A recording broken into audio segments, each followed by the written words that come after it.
Derek Martin is not only a familiar voice, but he owns one of the most recognisable faces in television. He was the London cabbie we all wished to get when we left Waterloo train station, but sadly that was just a fictional character called Charlie Slater. He was nearly Dirty Den and then Frank Butcher, but third time lucky he landed one of the most lovable EastEnders characters of all time. And the man behind the character talks to me today about watching Max Miller live on stage. He talks about love and variety and musical. He talks about working with Harry Worth, a near contract with Benny Hill, working with Nigel Planer in a detective series, and all his successes in his incredible life to this day. You can hear the genuine honesty and kindness in his voice, with his storytelling and his anecdotes. And if Derek talks about someone not being a very nice person, then you have to trust that that person was probably not a nice person.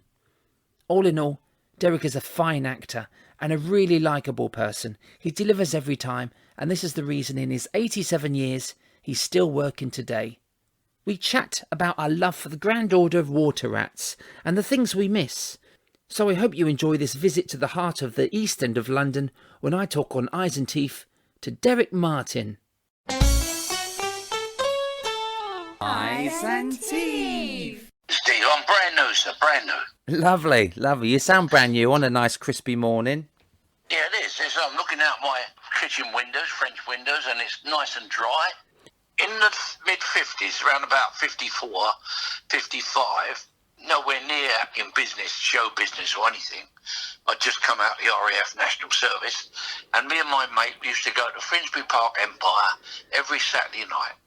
Wow. You saw all the acts, Sandy Powell, Roberts and Landau, all the comedians, Max Wall, Jimmy Wheeler, Jimmy James with Eli Woods and Castle, and that were brilliant. You know what I mean? I loved it. That's amazing. And even then, I had that love for the comedy and the show business and everything. But it was many, many years later until I came into it. But you got that early bug. And then after a while, the Finsbury Park, the Moss Empires, what they did, they had first half was variety, comedians, dancers, 3 dancing girls at the beginning, always had them, and then the second half was a big American star.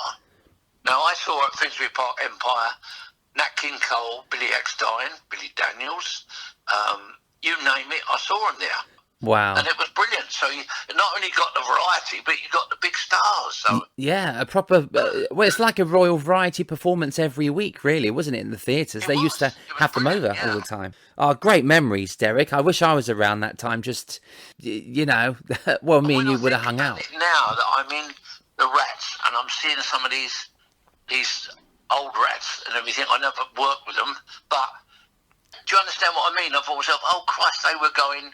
when I was going to see the musicals. I mean, I saw Max Miller in one of his last performances at the Metropole in Edgware Road. Really? Me and my mate, we went all the way there. And, of course, you don't remember him, John Barden, who was a past rat. I did meet John at a couple... I know he's a good friend of yours. I actually met you and John at the same time. You know, he got the Evening Standard Award for... on stage he did the Max Miller impersonation. Did he really? Oh Christ, yeah, he got the Evening Standard Award. You might find it on YouTube or somewhere. Do you know what, Derek? I'm just remembering now. I was at the opening of the Max Miller statue in Brighton. Norman Wisdom was there, and I think you were there with John Barden. Is that right? It was the Max Miller. I think I was. It was the opening in Brighton, and that's right. Yeah. Roy Hudd was there, and the mayor of Brighton. Oh, and there was a few old Michael Leader, an old friend of mine who's now sadly died. Yes. Now I regular on EastEnders, so yeah, I remember seeing you and John there together. Oh, it's great. It's a great day. That great afternoon. But when I look back now, Steve. When I first came into business in 1962, as you know, I came in as a supporting artist, an extra, at 3 guineas a day. Wow. And I worked on the Harry Worth show, Frankie Howard. I did 2 years, 2 different series with Michael Benteen. It's a Square World. Michael Benteen and Spike Milligan didn't actually get on, I heard the other day. So, I mean, did you get on with Michael Benteen? How was he? Very well. He had a kind of a strange, at lunchtime, we kind of, if we were out and it was sunny and everything, we all sit down having our lunch on the grass and that.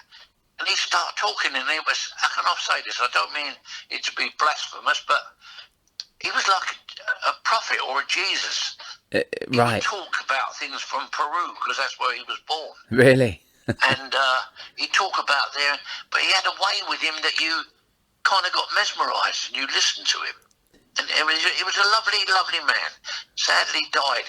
He had his young son, who used to come on the set a lot, only about 6 or 7. And then many years later, when he was older, he disappeared. He was flying down to south of England on a plane, a little private plane, and disappeared. Yes. And they searched and searched and hunted and searched, never found him. When Michael died, about 2 years later, someone was walking in a tiny little copse down in Hampshire, and they went into this little copse, and there in the trees was this breakup of this little small plane. Wow. And obviously he was there, but so Michael never got to see the son that disappeared. Oh, that's a sad story, isn't it? It was sad, yeah. Oh, that's awful. Oh, bless. But as I said, and also I worked with Spike Milligan.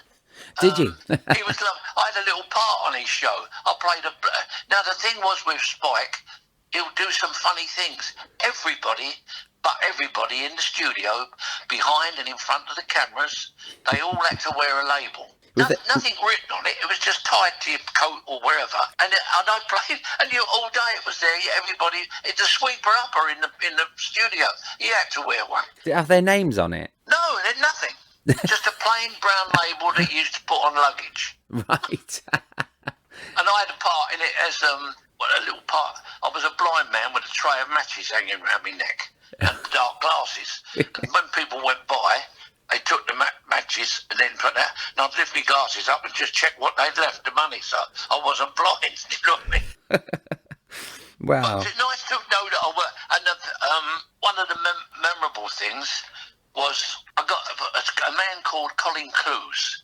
They called him Flash Clues, producer out at ITV, which is now where the BBC studios are. Yes. And he did Morecambe Wise. I did about 3 or 4 of them, and they were brilliant. But Charlie Drake took over Sunday night at the Palladium. Yes. The whole Palladium. Now, he wasn't a very nice man. he was all right with me, but people around, he would treat him, I suppose because of his size, he had a chip on his shoulder. Right. So it was very small. But it's quite a big chip then, was it? I think the producer said to him, whatever you do, don't get aggressive with Derek, because he'll chuck you out the window. So, and what it was, I'll tell you the intriguing bit. Sunday night at the Palladium. Now, what it was, as it opened, the curtains opened, down come this space capsule, and out stepped Charlie Drake. I walked on from the side, from the wings, in the uniform, saluted him, welcome home, Major, and walked through it, and then turned around and went back, and then the act went on. But what intrigued me was that you've been on the Palladium, haven't you? Yes. It's got a rake, hasn't it? Wings to the stage, was a brass strip. Okay. That denotes whether you're on stage or you're still in the wings. Yeah, yeah. When I stood there waiting to go on, I suddenly felt not sick, but kind of overwhelmed, because I stood there and I went, Jesus, Derek, you're from Mile End, no stage experience, Frank Sinatra, Victor Borgia, Bob Hope, Judy Garland, you name it. They've stood where you're standing now, and then on cue stepped onto the stage.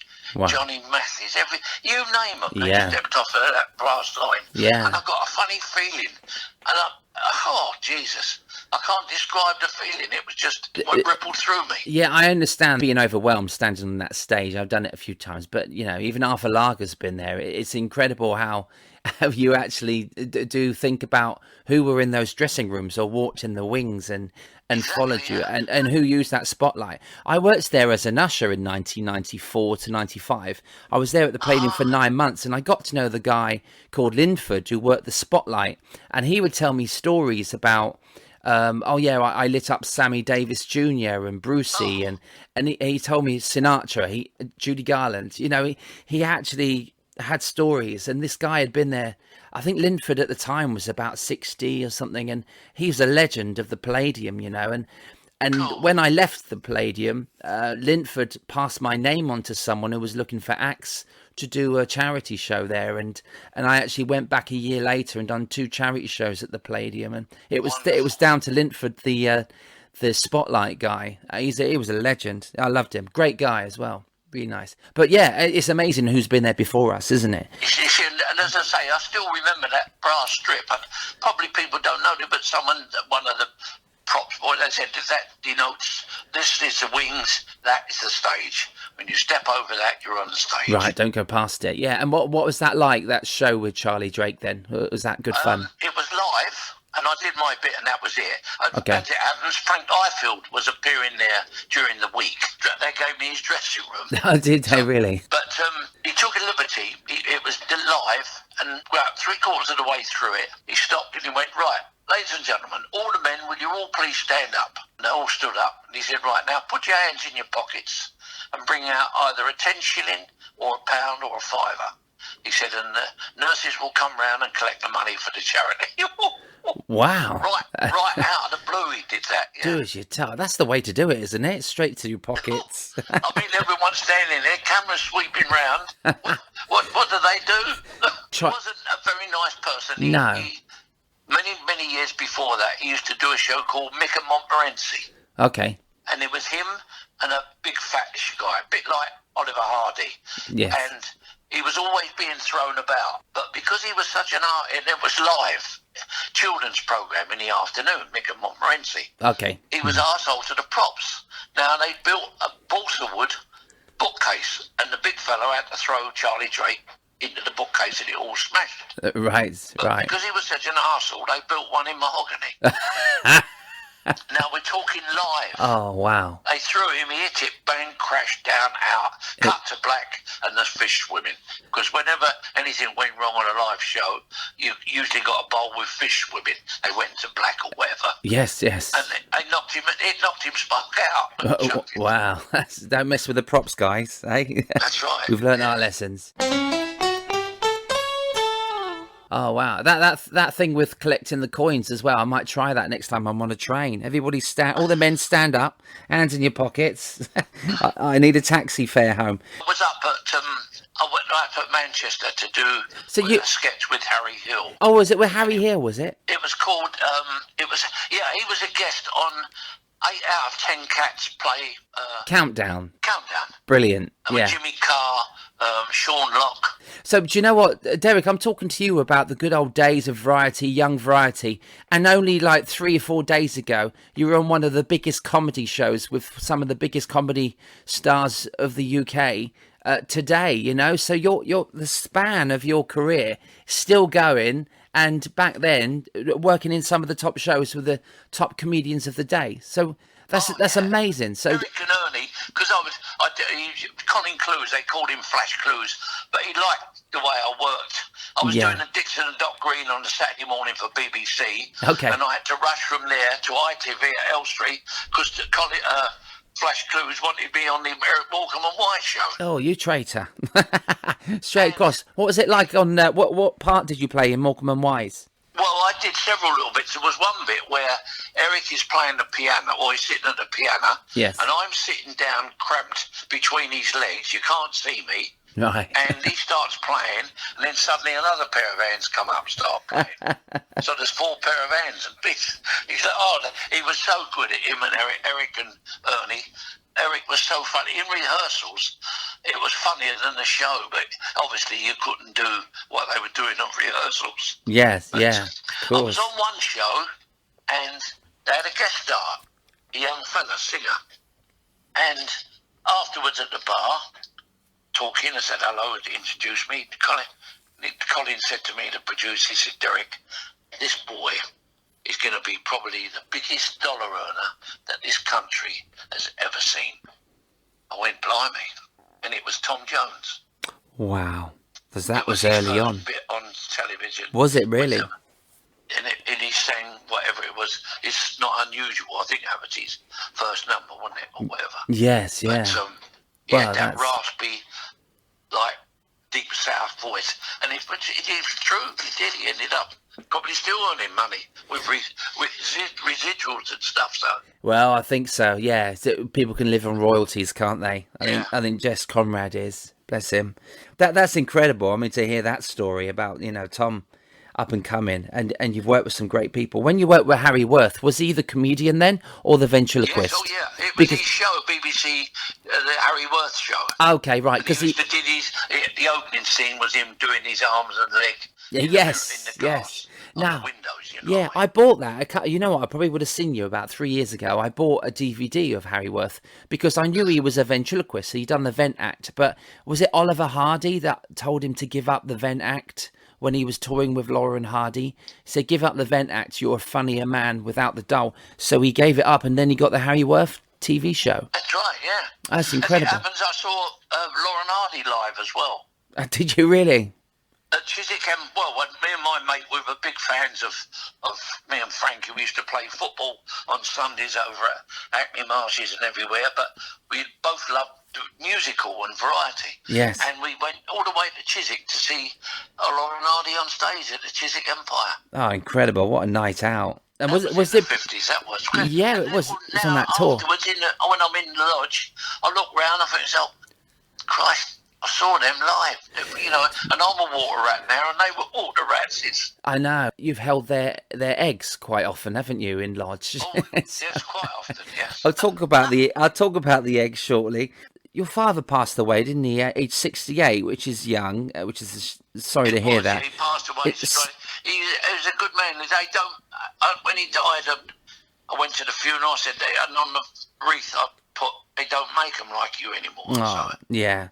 And that was in 77, but he was in good company because we lost Elvis Presley and Charlie Chaplin in 77. So your dad's hanging out with some great people, which is that's something that we can. And when we went to the palace. Yes. And saw the Queen, and she mingled, and so did the Duke. Great night, yeah. And Keith Simmons was king, and he introduced. He said, "Your Majesty, this is one of our past King Rats, and he's probably the only rat here that met your father, King George VI." She said, "Incredible." And I said, "Yes, you always said yes, Your Majesty first, and then it was Ma'am." Yes, afterwards. I remember. I said, "Yes, Ma'am.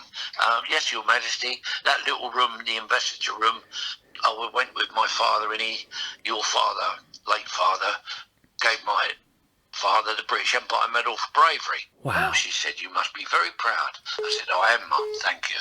And then she moved on, but it was nice to meet her. But she was tiny. She was tiny, wasn't she? We all shrink. I've lost 2 inches in the last 10 years. Well, I've put that on in the last 2 months. No, I've lost 2 inches. Everything shrinks. Height-wise. Oh, don't tell me that. I've only just started to be happy with myself there. But listen, you've got a long way to go yet. Don't forget, I'll be 88 in April. Oh, bless you. 88. So, it's amazing. In the head, I'm only about 28. My son says sometimes 18. So. Yeah, but do you know what? You still, when you're in lodge and that, you're so, happy and jolly, and you've got energy, and you're always giving us lines and stories, and your brain's always working, isn't it, Derek? So you've always got this. You're all... Even now, I'm thinking, what haven't I told him? Who haven't I? I know. So Frankie Howard, you work with Frankie Howard as well. Oh yeah, one of the extras on it. Oh, what was his name? He was a saucy son, and he got chucked off because Frankie Howard wasn't the most sharpest of dressers. No. And he came in and what was his name? I knew him. He's dead now, but he said, "How long's your tailor been sick, Frank?" That didn't go down well at all. No, By lunchtime, he'd gone. Was he a little bit sloppy? Was he, Frankie, with his dress? Yeah, well, I mean, it was a bit much to say that because as I say, he always looked dishevelled. He didn't look smart or anything, but to say that, how long's your tailor been sick? Yeah, oh dear. More Bob Geldof than Bob Monkhouse then, was he? Yes, probably, yeah. Oh dear. I've got a list of things here, and I could talk to you all day because I love hearing your stories, Derek. And I'm free. You cheer me up. We're all free, aren't we, at the moment? Yeah, I'm not John Inman, though, but I'm free. So. Oh, conservative. I told you a while ago that I spoke to one of my comedy heroes, Nigel Planer, and you told me you'd done a series, and I've Googled since, and you were in King and Castle and you were a partner with Nigel Planer on this detective series. Tell us more about that show. Well, I did a series many years before that, a thing called Law and Order. Okay. Which was very, very, 1977, very, very controversial. I was up before the House of Commons in the Select Committee because it was showing Ben Coppers and I was playing the lead. There was 4 80-minute films. You can get it as well on Amazon or whatever. Okay. It's called Law and Order. It's a detective's tale, a villain's tale, a brief's tale, and a horse's tale. Okay. Peter Dean was the villain in it. And that put me on the map. Anyway, then I did a series straight after called Chinese Detective with David Yip. Okay. And the one of the writers, a man called Ian Kennedy Martin, who's still alive, who started the Leading Line and the Bill and all different things, Sweeney and all that. He wrote a series called King and Castle. He wrote a pilot. Right. And he said to Thames Television, this is the pilot, but I want Derek Martin to play the lead. Nice. And they said, well, he's a name, but he's not a big name. And then we're talking about a series, going to run for a few years. Yes. So he said, well, if you don't let him do it, then I'll take it elsewhere. Anyway, they gave it to me and I did the pilot, and John Challis was in it. Okay, In the first one. And then it went series and I did it for 2 years. And I had guest stars like David Suchet one week, Dave King another week, the man who played Dr. Finlay another week. I had all these top guest stars, and I used to sit just in the porter cabin and think, Jesus, this is not real. You know what I mean? I'm playing the lead in a series written for me by a great writer, and I just couldn't get to grips. That's Derek. That's really. It's really lovely to hear that you're very modest, because you're talking about standing at the Palladium with all these people before you, and then you're saying you sat there in your trailer and thinking you can't believe you're there, and you pinched myself because the producer had me in, and he had me in after the first series. He said, right, now what's the problem? So I said, what do you mean what's the problem? He said, well, you've not been in once in the last 3 months to complain that you want this done. So I said, are you paying me wages? He said, yeah. I said, well, that's all I'm interested in. I said, I don't want the trailer painted a different colour and curtains. I said, listen, as long as you pay the wedge, I'm happy. Wow. And he couldn't believe, he said, you're not real, you. He said... That's what I mean. You're such a genuine, happy guy. And you just love your work, don't you? That's what it boils down to. Listen, I've got to say this, it seems like 100 years since 1962. Yeah. Since I came into it. It nearly is. I've got to say that 100 years has been all joy every time, right up until this week.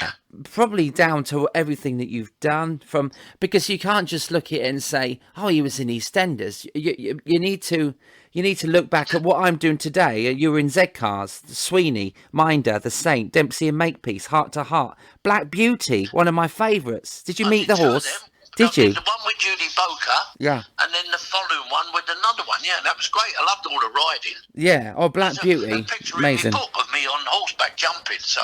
Your book is incredible. And East End Life, My Story. I read it and I was blown away by the stuff that I've learned about you, Derek. It's just such a nice thing. I mean, going back, in these times of the virus, we're wearing masks, aren't we, a lot? But you're used to that, because when you was 4 years old, you had to wear a mask because you had to go to hospital and have your tonsils out. But there were bombings and gas leaks going on. So does it kind of take you back to that scary time of... obviously, it's not as scary as that. I'm going to sound like an old codger now. But No. In 1940, I lived with my mum and dad, or my dad was in fire service, so he was out most nights. My mum and me, we lived in a house which was from where the Rats pub is, right? King's Cross, yeah. King's Cross, you know where the Rats pub is? Well, yes. Halfway to the station, we was that far from West India Docks. And as you know, all the docks, whether Liverpool, wherever, in East London and the Royal, they all got a bombing. Now, you went into the shelter, Anderson shelter, which was about 50 foot from the house, halfway in the ground. Yeah. No electric, no mobiles, no radios, no television, no laptops, and you had night lights and candles.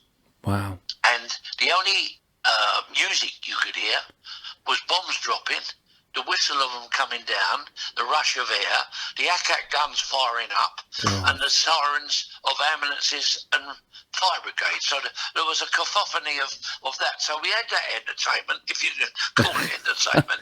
Wow. And you got up, you was in there till 6 o'clock next morning, and you come out. So that was a kind of lockdown. But Yeah. you had nothing. I mean, you just sat there. There was nothing at all. No, you weren't texting anybody. Story, Yeah. my dad was out, as I say, in West India Docks. In West India Dock Road, there was 2 or 3 Chinese CAFs. Now, in those days, before the war as well, a lot of Lascar and Indian and Chinese seamen used to come into the West India Docks on their boats. Yes. And these little cafes served all the Chinese food. Now, my dad being in the fire service, he had to inspect all the kitchens of different restaurants and all that. And he used to... So sometimes, when it was a bit quiet, Dad would take 3 bowls from Mum's kitchen, go down to the kitchen of the Chinese and have a big bowl of chop suey, then special fried rice and all different things. I was having takeaway Chinese in 1940 in the Blitz. Before it was even invented. You know what I mean? Really? Yeah, because I didn't think it was around till the 70s, 80s. Yeah, that's right. But of course, the Chinese seamen and Lascar seamen, they wanted their food, Yeah. and they did a roaring train. But it was beautiful. Oh, I got the flavour for that. Yeah. Amazing. Oh, wow. Nice. This lockdown to me has not been hard at all. I've got to be honest. Yeah, when people do compare it to the war, it's ridiculous, isn't it? Because it's. Yeah. I mean, we've been very lucky, to be honest. I mean, apart from the heartache of people actually losing people for the virus, but you can't. These kids, But that are lost going out people with the partying. bombs as well. Don't forget. I know. Yeah, just so many people we were had a lost. direct hit on the house and blew the front of the shelter in. My God. mum had to, because we were there, we had to undo the bolts. There's 4 bolts holding the plate at the back of the shelter Yeah. that you could get out of. And we got out and walked through the streets for about a mile with bombs dropping to my grand's shelter, Oh, which was mate. about a mile away, Wow. ducking into doorways and stuff. So all that. So to me, that was a lot more. No laptop. I mean, now you sit at home. I've got a laptop in front of me. Lovely television. Yeah, we're on the phone. You still get food. Yeah. For everything I want. More chop suey. Yeah. Yeah. Oh. All you got to do really is obey the rules.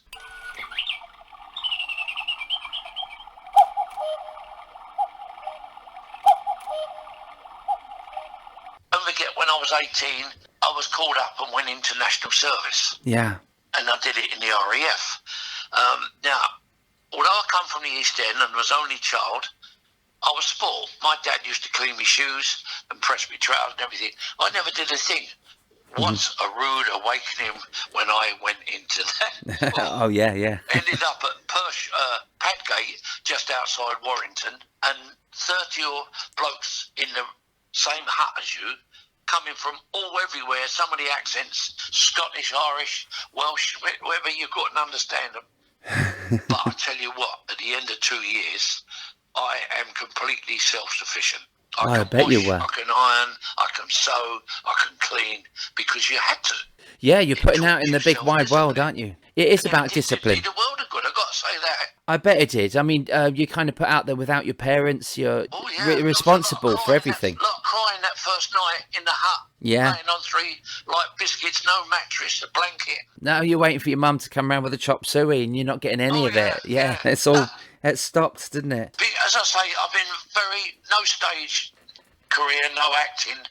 When I say no school, stage school or drama schools, I've just been a very lucky boy, because what I was doing, people seem to like. Like, when I say producers and directors, they liked what I did, and therefore Yeah. I got more work and carried on. And I got to work, for instance, in the 40s and 50s, my idol, James Cagney, I got to sit next to him for 6 weeks at Shepperton Studio in his last film. Yeah. I'd looked on doing Yankee Doodle Dandy, George M. Cohan, White Heat, Angels of Dirty, like, name them, you know what I mean? Yeah, that's incredible. There's a picture of you in your book with James Cagney as well, That's isn't right. there? And there's me sitting there, and I've got a lovely picture of him and Pat O'Brien, who came over with him. He wasn't in the film, but he came with him, his companion, they were big mates. And it's got to Derek, signed Jimmy Cagney and Pat O'Brien. Wow. Oh, that's amazing. And I've got that in my office on the wall. Ice and Teeth. I was trying to tell you about when you were standing in the Palladium, or you're on that, you're on the TV show, and you can't believe where you are at that moment. But you've earned those moments, and you there are people, and I am one of them people included, that sit in lodge and think, oh my God, that's Derek Martin, the actor, So the people are doing what you doing then, I'm doing to you, and there's people in this business that look up to you as well. So it is a process of generations, isn't it? They look up to each other, and so I respect you like you respect James Cagney and all those people before you, and I'm in awe of these people you've worked with as well, and it's you've worked so hard to get where you are, so you should be proud of what you've done, and I'm sure you are. I am very much so, and I just wish my dad was alive to see the success I've had. I know, yeah. But, the one thing also is I'm very strong about, because I started off as a supporting artist, or in those days you were called extras. Yes. And it was 3 guineas in old money a day.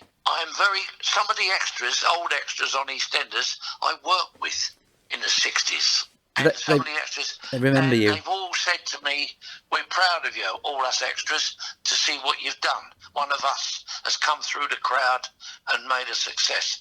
And I'm very strong on that when I'm working and all the extras, and they say, Derek, you go to the front. And I went, oops, no. Listen, I'm queuing up with all of them. We're all workers, whether you're sweeping, together, acting, or whatever. Yeah. And unless you've got a shitload of, sorry, swearing, a load of dialogue, and you've got to learn it in your lunchtime, then different. But other than that, queue up with everybody. Oh, bless you.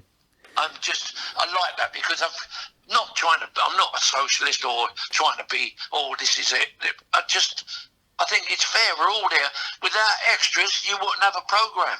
No, that's true. Look at these films, you see a pub or a club, it's packed. And then you've got the 2 or 3 main actors doing but in the background, people are all working, doing their bits, you know what I mean, giving the atmosphere. Yeah. And people have got to appreciate them. I know even people sat in the background having coffee. They've had that conversation 30 times that day because it's the 30th take. So it's not easy, is it, to sit there and have a coffee in the background of a soap or a film? David, he is a supporting artist. He's just done 9 straight days on Britannia, the series called Britannia. Okay. Which is all about, he's been playing a druid in it, covered in mud and crap and stuff and everything. But amazing. He's also, with Equity, he's on the Screen and Media Committee. Okay, wow. And, which is to do with a lot of supporting artists. So he's kind of, and he said to him, what he appreciates, because he is one himself. So. Yeah. Is he a stuntman at all? Because you started out doing a lot of stuntman. No.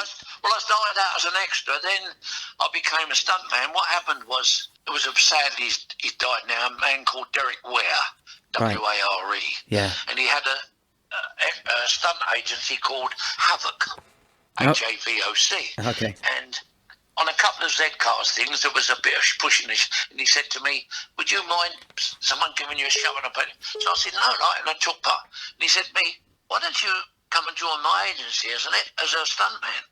So I said, well, I was motor racing, so I said I can drive. I said I can ride. He said, well, come and join it. And that's how I started doing stunt work in 1965. Wow. I became, how can I put it, unofficially extra of the year, because I was working 9 days a week, doing 2 jobs in one day as an extra. So I kind of was like extra of the year. It was great. I loved it. Pulling horses over, crashing cars, amazing. So didn't you train at the Norfolk Jim Russell School of Motor Racing? Is that where you trained? Yes, Jim Russell, yeah. He just was recovering. He was on 2 sticks. He'd had a bad crash at Le Mans. Oh, okay.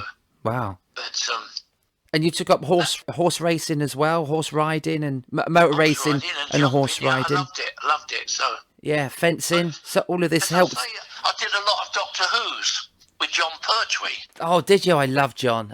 Obviously, Now, John he was my favourite. a rat, wasn't he? Yes, Water Rat, and he was my favourite Doctor Who. There was a lovely clip I saw of him actually on Gotcha. Do you know Noel Edmonds? And I think I shared it on our group a couple of weeks ago. But it's John Pertwee being caught by Noel Edmonds with a gotcha. But he thinks Noel's just given him a prize. He's so he had no idea he was actually being got. But the moment was so. I'll send it to you after this. It's so funny. But he seems very endearing and a lovely actor. It was a lovely man to work. I did five stories with him, different ones. Did you? Wow. I did one with William Hartnell. Yes. When I did one episode, 2 with Patrick Troughton, 5 with John Pertwee, and 1 with Colin Baker. Wow. Amazing. Doing all different stunts and stuff. Amazing time. So as an actor on Doctor Who, you can be it doesn't matter if you've been in before, you can just be a different part every time, is that right? Yeah, well, I was a unit soldier getting blown up or getting killed by a Yeti, and I've got nice pictures of John with Terry Walsh, who sadly died, the stump guy, holding us by the neck. I've got some nice pictures. But John was a lovely guy. He was also underwater, what do you call it, archaeologist. Was he really? Wow. Yes, and he said he had this thing around his neck. I'll tell you a little story. He said we used to go out to Greece off the islands on a boat with a yacht. He said, and we dived down and we had a little bag hanging from the keel, and if we found any coins or gold or anything, we put it in the bag. Yeah. But any broken helmets or jugs or vases, we'd come up, put them on the deck, and then the Greek customs would come and have a look and say, oh, that's all right, oh, fine. Then once we got out into open waters, pulled the bag up, shared it out. And he had one of the gold coins around his neck on a chain. Oh, did he? Wow, that's a nice find. Yeah. Amazing. It was great. He was a good man. I did El Dorado, which... I'm sorry to hear that. How did that go? No, that was good fun, was it? Was it joy good? to do. I mean, they had me out there for a couple of weeks. Yeah. But no, they had me out there for a week, and they said, "Oh, we like this character," and I brought him back, and I became the big villain. The head had the yacht and everything. So. Wow, do you know? I remember how disappointed we were when it ended so quick. You know, because I mean, they should have given it a longer chance to survive. Yeah, see, the thing was, it was just beginning to get up to 8 million because that's good. When they first started it, they were using a lot of expats that were living out there. Yeah. And of course they couldn't act, and it was looking shoddy and everything. And there was a few pros, so therefore they started bringing in, and I don't mean myself, but others as well, bringing in pros, and we were getting up to 8 million at the end. Wow. A new man took over called Alan Yentop. Okay, yeah. He took over the BBC, and he decided to cut it because I suppose if it had been a success, it wouldn't have been his, and if it was a failure, then he'd get the blame. So he elbowed it after a year. Really? But it was enjoyable. I mean, Jesus, I worked about 3.5 days a week. I used to get a little car from the transport department, pack a little wet handbag, and drive inland to see proper Spain, because once you go 15 miles from the Costa del Sol inland, that's where you see the proper Spain. Yeah, real Spain. I mean, the restaurants have got no subtitles, it's all in Spanish, and you just pick and look and have a taste. Yeah. And that was it. But when you went in them restaurants, if you pushed the walls or the doors, they wouldn't wobble, would they? Like the set of El Dorado. It was fine like that. It's just that they said the acting wasn't too good, so... Oh. But they brought us in to pros, I suppose you could call us, and like you say, it got good. It used to show in Russia 365 days a year. Oh, really? Wow. They loved it in Russia, yeah. I never got any rubles though for repeats, bastards. You should. Do you get repeats for any of these things? So you only Fools and Horses? I still get repeats from upstairs, downstairs. Okay. Duchess of Duke Street. Yep. Doctor Who's, because of the overseas sales and residuals. I even got, was it 48 quid down the other week? Last week. Oh, that's all right, isn't it? Hot Mum. That'll get you a nice chop suey, wouldn't it, from the local? Yeah. Ain't half hot, Mum, know which they won't show here now because the bloke had to black up as an Indian member. Oh, yeah. There's an ex-King Rex in that, and he plays Gladys. What's his name? It was Melvin Hayes. He was in it, wasn't he? Oh, bless. What's his name? The Welshman with the voice and the little fella who sang. Yes. The tenor voice, that's right, yeah. Is Melvin an Isle of Wight man, is he? Yeah, he lives there, yeah. He's a lovely guy, really is. And if you do see him, say Derek Martin sends his love. I will do. And Roger de Courcy, I spoke to him this morning, and he says Chelsea are doing well. So. Well, not much, yeah. But Spurs are doing well as well. Oh, are they? It's not Crystal Palace, they're doing well, they won well. Shane Ritchie, he's doing well. Shane, I love Shane. He's a good guy.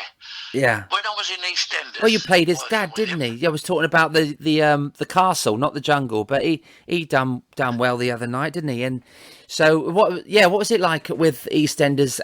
Originally, going way back, I did a series called...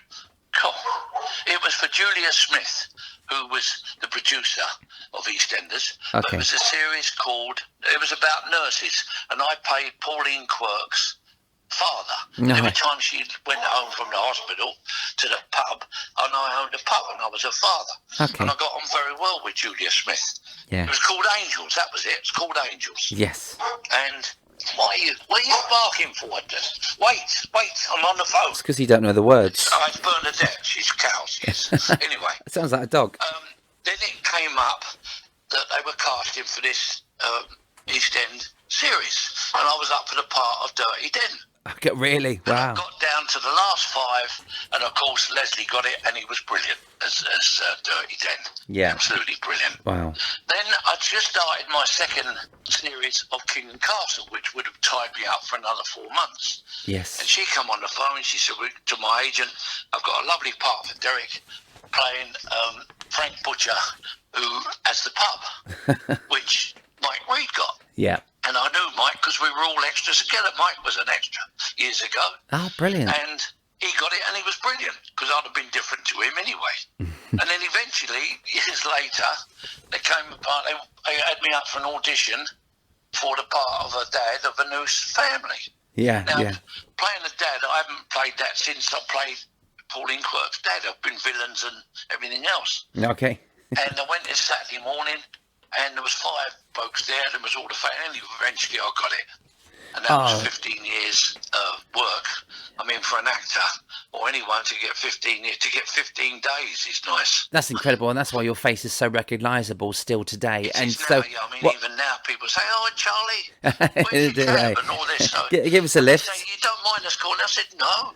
That means I must have done something for you to remember me, because it's 5 years now since I died." I know. Well, you probably shock them actually on the street because they thought that you died. So, but I mean, yeah. is that one thing that happens when people think, because they believe your character, don't they? So they think, Christ, oh my yeah, God, yeah. you've just seen a ghost, you know? And has anyone said anything like that to you? Oh yeah, all the time. Yeah, they do. I mean, I'm still surprised. I've got to say this. When I first came and started, when I did Chinese Law and Order, Yeah.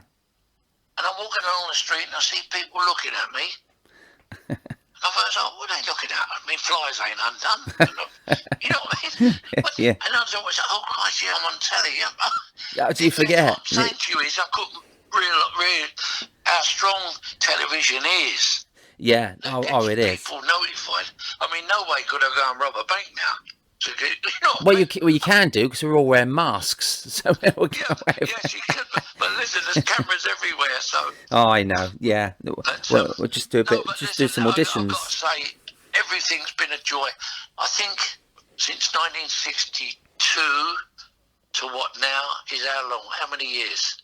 38, 58 years. Yeah, 50. Yes. Right? In all that time, I think I've only ever seen or met or been near people who were 5 horrible people.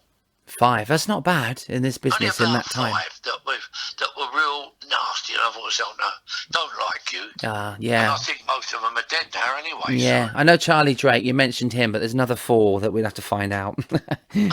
Finish the book, yeah. It was a lovely book, Derek, and it's so nice to read about It you. was an easy easy read, wasn't it? It was a lovely read. You really get to know you, and you call yourself the eternal prankster in it on set. So, was there time for pranks, or were there times where you had to be on your best behaviour?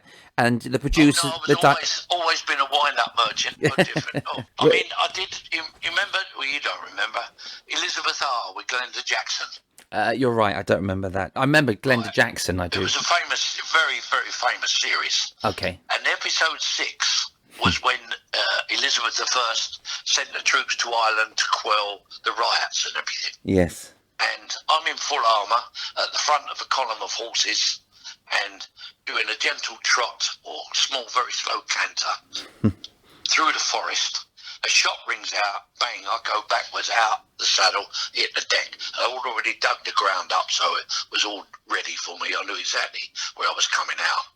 And then all the hooligans, or I call hooligans, all the rioters, all come out of the forest and they start fighting and stuff. It goes on for about 3 or 4 minutes, almost a whole can of film. Yeah. And then they went cut. And then, as always, the director said, Derek, can we go again, shoot it from a different angle? I said, same fee. He said, yeah, same fee again, because when you're doing the full horses and everything. So come the second take, and I've got to say this, he's sadly dead, but Max Faulkner was the one who comes out of the forest, and he's the one that grabs hold of me. I'm down on the floor, face down, and he's putting me left shoulder and stabbing me. So that was it. And then come the second take. As I've come backwards to come out of the saddle, my right foot caught in the stirrup. And as I'm coming down, I thought, I've got to do my neck here in that split second. So I turned slightly and bang, and I felt my collarbone go. Oh. But the scene carried on, like I said. He comes out, Max, he's got me left shoulder and he's stabbing me. And I'm saying, Max, I broke my collarbone. He said, I know you have your line, so-and-so. And because when they said cut, I said, I said, look, it's the bone. Oh, no, is it hanging out? So they put me on a stretcher, still in armour and stuff, took me to the hospital. It was out at Cobham Common where we did it. Yeah. Took me to the hospital, and as I'm going by this on a stretcher, the director said, don't forget, you're in that studio in 3 weeks. Because it was the episode like when she was dying, Elizabeth, and I'm in the studio, there, the horse in there, and I've got my left arm in a sling, and I'm rubbing the horse down with a brush. And the line was, I was horseman to Cecil in that. I said, is she not gone yet? I said, no, she's still standing.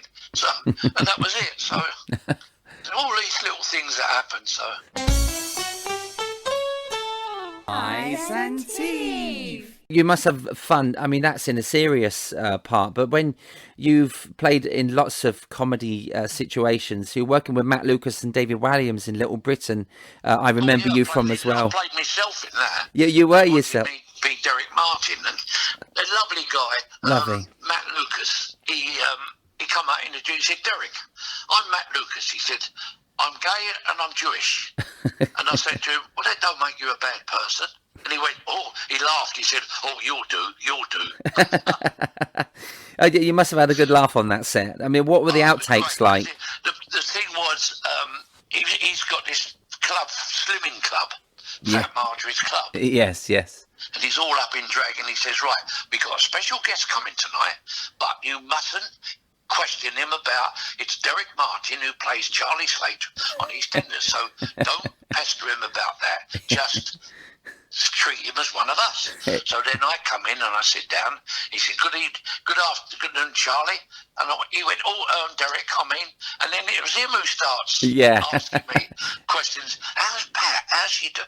And I said to him, and I'll get the in the end. I said, look, I've come here, but it's a slimming club, not to be asked questions about EastEnders. And he said, I'm sorry, don't know. And eventually I'll get up and walk out. So it's a funny sketch. Good little scene. Yeah, it was really good fun. You've also worked on Only Fools and Horses. Can't leave that out. Yes, I did. That was nice. Yeah, down in Bristol we did it. Because they didn't use the flats in Peckham. They used a council block of flats in Bristol. Yeah.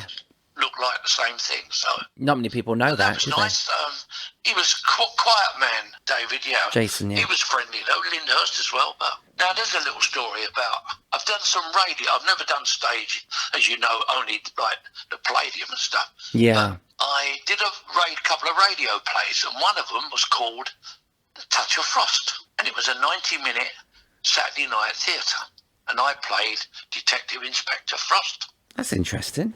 and I solved 6 crimes in 90 minutes, which took David Jason 6 1.5-hour films to do it. But the man who wrote the Frost originally, who wrote the character, Yes. Inspector Frost, he was asked who the people who've played, because not just me, another actor as well, I can't do his name, and they said, who's your favourite Doctor Inspector Frost? He said, Derek Martin. Nice. But the reason I was up for it, for the part of Frost in the series, but as the producers and my agent said, they said, David puts more bums on seats. Oh. And that was it. So that's why I didn't get it. But Yes. he was all right, so wasn't he, David? So, But I never watched it, actually. but and you did try to work with Benny Hill once, didn't you? But you ended up befriending the Hills Angels. I really have read your book. You might not believe me, but oh, yes, yeah, so yeah. tell us about the Benny Hill saga. He was lovely, man. This girl I knew who sadly died. Oh. Beautiful lady. Yeah. It was her. She was blonde. She was an extra, and the other one was brunette, and she was centerfold on Playboy magazine because she was a bunny girl. I won't tell you her name, but eventually you'll find out. So I'm not sure whether she's still alive. But we used to I'll go about together. I've got these 2 beautiful, one blonde, one brunette, one on each arm, going about restaurants and whatever. Luckiest man you ever thought it could be. That's why we're in the And, business. She worked on Benny Hill, Valerie did, lovely lady, Yes. the blonde. And she was ill one day and couldn't go into work. And she was in bed and she heard a knock at the door and couldn't get up. And then she looked out a window and it was Benny Hill walking away from the flat where she lived. And when she went to the door, there was a pile of magazines and a box of chocolates, Oh, wow. which he dropped. And I thought, so what a lovely man to take the time to go and do that. But That's lovely. So if he dropped it the off at other your girl- house, yeah. she was always determined that she would marry someone rich. Always determined. So Right. when Frank Highfield came over here, she started going out with him, and that didn't work out. Taught her to yodel. Yeah. And then she ended up going to America, and she met Trini Lopez, Okay. and she started going with him, and that didn't work out. So the next step was one of the Smothers brothers. I think it was Tommy. Right. That didn't work out, but she ended up with Dick Martin from Dick Martin's Laughing, was it? Rowan and Martin's Laughing. Yeah. Wow. Did that work out? She lived next door on Malibu. They lived next door to Frank Sinatra and Barbara. Wow. What's her name? Marks, or whatever her name was. And she said towards the end, Frank, they'd go in there for dinner and he'd be nodding off to sleep a bit. But the only music that was playing was his, Frank Sinatra. Was it he wouldn't play anyone else? Yeah, I loved it. Also, which I didn't know, he had one of the biggest train sets in the world. Did he really? Model train sets, yeah. Margaret, Dolly Reed, she used to ring me up and say, Derek, you coming over? She said, every Thursday night we go into Barbara's, because when Frank died, and have poker games. She said, Angie Dickinson, I went, you're kidding. Felicia, what's her name? Gregory Peck's widow. Barbara and her all having games at, and she said, I know you like a game of poker. She said, come over and you can play with it. I went, Jesus, Angie Dickinson. Oh, Did you like her magic. at the time? I, Yeah. I did, yeah, well, I still do. She's getting on now, but Yeah. we all are. See, all these people that I've amazing. got in my mind, I'll Yeah. never ever forget them, and they're all part of my life. And, you're talking to a lucky man. Oh, mate, you're a very modest man, but Touch wood, a bit wobbly on my knees. I've got 2 new knees and a new hip. When I go through the airport, the bells all ring, and they just start getting the fan out. And I said, they said, Charlie, we've got to do it. I said, well, do I look like a bleeding terrorist? It's all been good fun. yeah, Good fun. it's about the stories as well that you can tell, isn't it, Derek? I remember being at a lunchtime awards ceremony in London for bankers, I think that's what they were called. And it was booked by Michael Black, and Julie Rogers was there. And I was sat on a table with yourself, Roy Hudd and Debbie, Nicholas Parsons and his lovely wife. And I was in awe of the table guests I was sat with, but I was performing that afternoon. And I was so nervous, as the audience were the loudest I've ever experienced, and they weren't even quiet for their own host during the awards. Do you remember this lunch that we had? Oh, yeah. And it was like there was a cocktail pianist, and they would not give me the light of day, would they? And I remember your specific words. I think it's very sad. I hate audiences that are rude. I think myself, why? Yeah. A lot of them are just there for the food and the drink. That's sad. Yes, fine. Nice food, nice drink. But please appreciate there's someone working there. You know. Yeah, it was awful, wasn't it? Start to finish. I remember your comment when I came off, and you looked at me and you said you had no chance. You were pissing against the wind, and I've never forgot that, because it was true. Yeah. It was completely true what you said, because it was no one was going to get that room on their side. It was the crowd just ruined. Michael Black, he was a lovely man. Yeah, Michael was devastated, wasn't he? Good friend he was. Yeah. And he organised this Chinese bloke. He used to invite us with Debbie McGee and the thing. And it was Kev Walkian was appearing. Kev done it, yeah.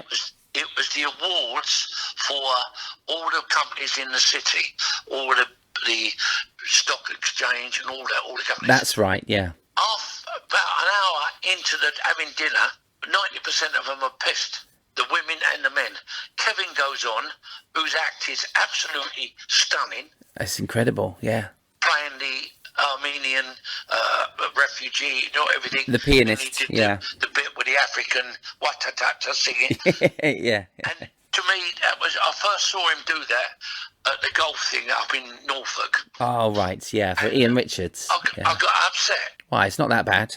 He brought a tear to my eye and he plays a piano like a concert pianist. He's genius, and isn't he? I'm saying to myself, this talent, Jesus Christ, what can I do? Nothing.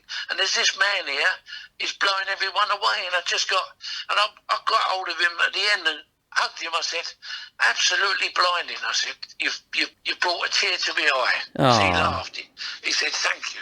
That's nice. But it's, things I don't like people who don't appreciate. It's like when I first started going to see the musicals at Finsbury Park Empire. Yeah. I always got there on time, and I used to get the ump when people were coming in, and the three girls right at the beginning, always dancing girls. Yeah. And people were coming in while they were doing their act, and I thought to myself, how rude. Slightly disrespectful, isn't it? How rude, just because they're first on the bill, bottom of the bill, but they're still performing, for Christ's sake. Yeah, it's sad that. It used to upset me. Yeah, I know Paul Daniels did it. I spoke to Paul when I toured with him shortly after I did that gig. And Paul said, oh, Steve, don't do it again. He said, I done it and I'll never do it again. And apparently everybody struggled at that gig. It was awful, no matter how great or good you were. Or most of them are just there for... I'm not against drink. I don't drink myself. I have a glass and a half of wine with some nice food in a restaurant. I think the last time I had that was last March. But other than that, I'm a tea person. I'm not against drink. I'm not against smoking, although I don't smoke. But I don't indulge myself. But I'm not against it. If people want to do it, it's up to them. But you still got to appreciate, if you're having someone to perform, for God's sake, to give them a chance. Yeah, it's sad that. Anyway, I've got off my soapbox now. So. Well, you're off the soap and off the soapbox. But so in March this year, it's been a strange year, isn't it, Derek? But the lockdown changed our lives, and I can only think of a way of connecting the Brother Water Rats, and it was to offer a quiz. Do you remember we were doing the quiz back in March and April? That's right. Yeah, we did 2 or 3, and then it turned into a daily platform for rats to check in and just have a bit of company. And then I felt like I've had a few lodges with this app, which we've been deprived of this year. But the banter on the phone that you've contributed very highly to with your... I always put a gag in it, right? I know. And then put a gag in, yeah. your daily jokes and anecdotes, and I want to thank you for making me smile for 8 months. You've cheered me up. And it's almost as if, we've run out of eggs this year, because you're renowned in Lodge, because you get we were talking about Lauren Hardy earlier, and Lauren Hardy presented this egg into Lodge, and if you tell a bad joke in Lodge, you get the egg presented. Yeah. And you try your hardest to get the egg every Lodge, don't you? And Because to me, to honour Lauren Hardy, I mean, I've got their full set of all their films they have ever made. yes, wow. They were wonderful. And Jimmy, what's his name? The bloke who was always with them, the Scotsman. Blinding. And to get that egg to me is an honour. I'm not worried about the what's it called? The other thing. The reaction of the joke. Yeah, what's the other thing? Not the egg. Oh, the jesters, yes. The jesters. Jesters is if you tell a good gag. I'm more proud of getting the Lauren Hardy one. Yeah, we know you are. We know how proud you are, and you deserve them. Sometimes you do deserve a jester because you have me in stitches. But it's so nice, the camaraderie within that lodge. Whether whoever's been there before, but whoever's in there at that time with us, whether you're sat there, Roger De Courcy or Kev Orkian and Dougie Brown, you know, King Rat of this year and next year. I love Dougie, Yeah, it is. I mean, 2021, we've got a lot to make up for, haven't we? Really have. Yeah, well, let's hope this vaccine is going to work. We've never Now, stopped it. listen, I've been on this phone for We've done an hour now. an hour and 10 minutes, haven't I? Yeah, yes, we have. That's Well, when are you amazing. going to start recording? No, I have recorded. I've recorded now. You're all right. I was going to say... Can you imagine? You said we'll start recording. I thought to myself, Christ, it's 10 past 12 and we haven't recorded yet. I can't remember all that again. Oh, conclusion. You're so genuine, and you're a wonderful person to be around. But Derek, thank you so much for today. I've loved it. I'm really looking forward to doing this, and I enjoyed your book, and I've enjoyed this talk. So thank you for telling us about just a little bit of your life. Oh, yeah, it's nice. You know, yeah. And I feel very privileged that you've asked me, to be honest. Oh, There's a lot of big names out there that you could ask. I've got to tell you one more little thing. Proud to get you. Yes, please. I've got to tell you about Shane Ritchie. Oh, yeah. I got on very well with him on EastEnders. Some of other people in the cast would say, oh, he's a bit flash. And I said, no. I said, that boy is talented. He can sing, dance, tell jokes, present a programme, act. And Yeah. then someone rang me up, my agent, or a friend of mine rang me up, and she said, that was a nice article by Shane Ritchie. So I said, what? And he wrote an article, and the person asked him and said, out of all the big names and stars and that who you've worked with, who is your favourite actor? And he said, Derek Martin. Oh, And he said, the reason being, he said, when he delivered lines to you, he believed them, and he made you believe them. yeah. He said he was spot on, and he made you feel that what he was saying, he meant. And I thought, oh, that was nice. That's I wonderful. was quite pleased with that, for him to say that. That's great to hear, isn't it? Nice to hear feedback. You don't normally, unless it's a review or somebody emails you, or so, you don't normally hear the audience's feedback. But when colleagues like that actually say something in an interview years down the line, you think you've been forgot about in a way, you know. But then it comes up, and people don't forget the good people, do they? No. Yeah. You've always made me welcome in Lodge, so thank you so much, because I'm just a little ventriloquist, I'm mate. glad, and I look forward to always getting together at Lodge, but we'll still be on the WhatsApp, so Yeah, that's it. I'm looking forward to the next joke. Thank you, And Derek. I mean this. Lots of love to you and your family, and you keep well and stay clear. You too, mate. You take care, Derek. All right, Steve. See you soon. Thanks, mate. Cheers, mate. Yeah, bye.